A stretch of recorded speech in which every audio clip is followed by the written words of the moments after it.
Jean-Marie Le Pen, bonjour. Bonjour. Le verdict des urnes est tombé, Barack Obama est élu. Oui, c'est pas une grande surprise, hein, compte tenu de l'unanimité des sondages, ceux-ci peuvent se tromper, mais quand ils sont unanimes, c'est rare tout de même qu'ils se trompent.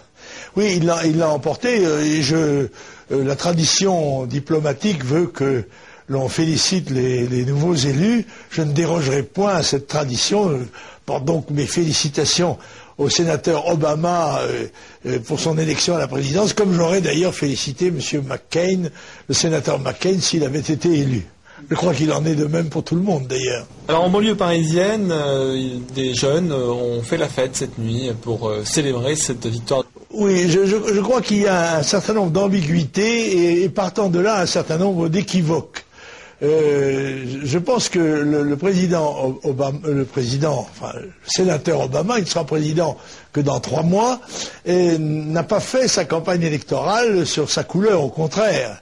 Et je voudrais rappeler que ce n'est pas le fils d'un noir américain.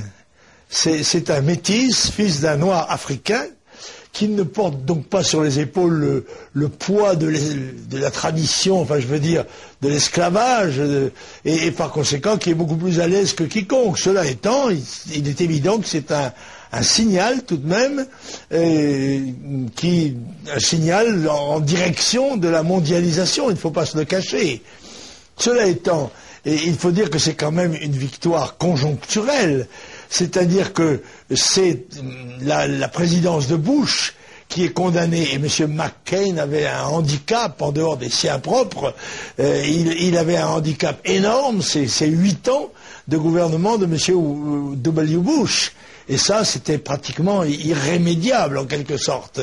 Mais cela étant, maintenant nous allons voir le président Obama a ses réalisations, parce que nous savons très bien qu'il n'y a pas de grande divergence idéologique entre les démocrates et les républicains, et que c'est un peuple très pragmatique, et nous allons juger M. Obama sur sa politique, en particulier non pas sur sa politique intérieure, parce que ça regarde les Américains, mais sur sa politique étrangère qui nous concerne tout de même par ses conséquences. Alors d'abord, le président devra respecter les règles du droit international, n'est-ce pas, ce qui n'a pas toujours été le cas pour son prédécesseur, et essayer d'établir une paix durable au Moyen-Orient, cesser les ingérences dans la politique européenne, en particulier en favorisant, en poussant la candidature de la Turquie ou en essayant de faire avancer l'OTAN sur l'ensemble du territoire européen. Et puis, tout de même, puisqu'on parle de réforme de la politique monétaire, réformer la politique monétaire qui permet aux États-Unis de se financer par l'émission incontrôlée de dollars.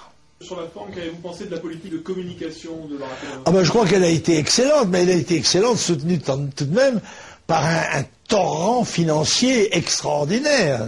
Il ne faut tout de même pas l'oublier. Oui, c'est plusieurs centaines de millions. De millions de dollars. Il a été vraiment soutenu par tous les grands lobbies. Alors, est-ce que ces réalisations seront à la hauteur des espérances qu'il a suscitées? Et très souvent, après les fêtes, on a la gueule de bois. Certains journalistes qui ne vous connaissent pas vous poseront cette question. Vous choquez par le fait qu'un noir soit élu? Non, écoutez, ça ne me choque d'autant moins que je voudrais rappeler quand même que la première fois que j'ai été élu député en 1956, c'est-à-dire il y a plus de 50 ans, mon deuxième de liste était un noir. C'était une espèce de mélange d'Obama et de McCain, parce que d'abord il était noir parce qu'il était antillais, et c'était un héros de la Deuxième Guerre mondiale, c'est du capitaine Sauvage, un peu ce qu'était McCain dans cette élection. Vous voyez, j'avais fait la synthèse 50 ans avant. Par conséquent, dans ce domaine-là, contrairement à ce qu'on dit quelquefois, je n'ai pas de leçon à recevoir.